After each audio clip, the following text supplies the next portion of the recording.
Hello, I'm Trim Sorum, and I work with football insights at SkillCorner. Today, I'm going to share an exciting case study with you from our analyst Liam Bailey. We're going to look at how to scout and profile wingers using physical data. In particular, we're going to look at how explosivity and our new change of direction metrics can help reveal profiles that traditional physical metrics often miss. Before diving into the scouting part, we'll first go through a quick correlation analysis of our traditional physical metrics. First, we can look at volume metrics like distance per 90, average meters per minute, tip and out tip, and running distance per 90. Here, we see there's a high correlation between those metrics, which means that a player scoring high for distance per 90 will most likely also rank highly for average meters per minute and running distance. Moving into our high intensity metrics, we can see much of the same pattern. Player who ranks high for high intensity metrics will rank relatively high for sprints, with the exception of PSV99, which represents peak speed velocity. We can apply these insights into scouting, illustrated with a scatter plot, where we're looking at the big 5 leagues from last season. On the x-axis, we have the average performance on volume metrics. Players such as Mario Götze and Paul Nebel fall into this category. Profiling closer to midfielders, though, rather than classic wingers. In contrast, the top left corner contains players who rank highly for high-intensity metrics. They do not necessarily accumulate large overall running volumes, but they're very intense in all of their actions. This group includes wingers such as Anthony Elanga and Gordon, so much more direct winger profiles. However, looking at this chart, some notable names seem to be missing. Where do elite players like Lamine Yamal fit into this framework, for instance? Surprisingly, we find him in the bottom left alongside other elite players like Bukayo Saka and Jeremy Doku. Based purely on physical volume and high-intensity metrics, these players perform relatively poorly. Which raises an important question. Are we missing a key physical dimension that better explains their effectiveness? To explore this further, we turn to explosivity and change of direction metrics. So here we have picked some interesting players.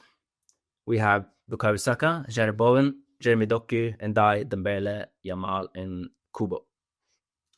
What we can see is that all of these players rank relatively poorly for both volume and high-intensity metrics, as we mentioned previously.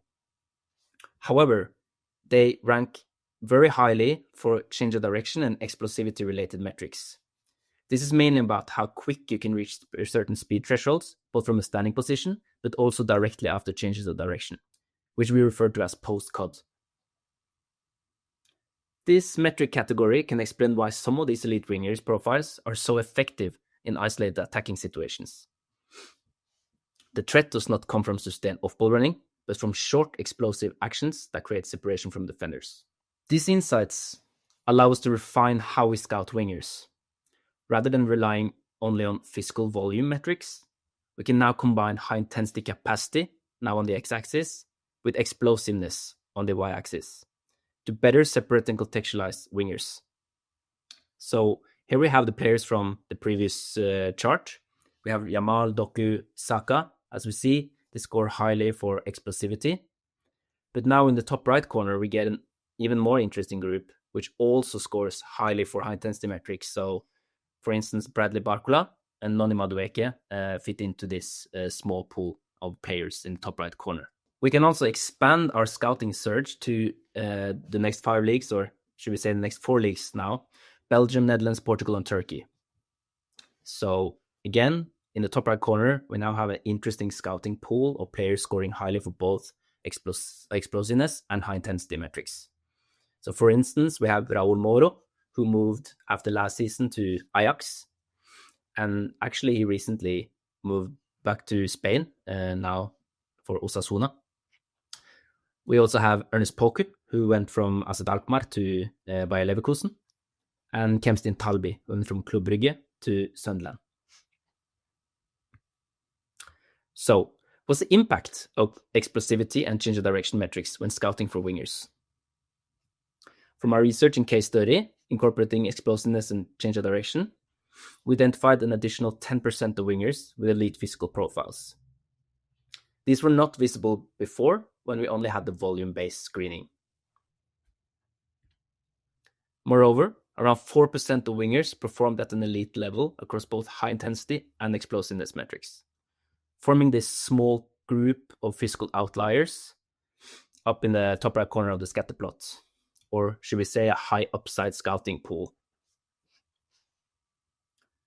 This approach illustrates how adjusting the physical lens can uncover different bringer profiles and reduce the risk of overlooking elite profiles whose value lies in explosivity and the ability to quickly accelerate out of directional changes.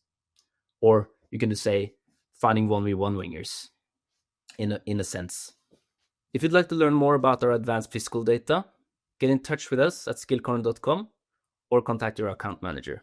Thank you for listening, and goodbye.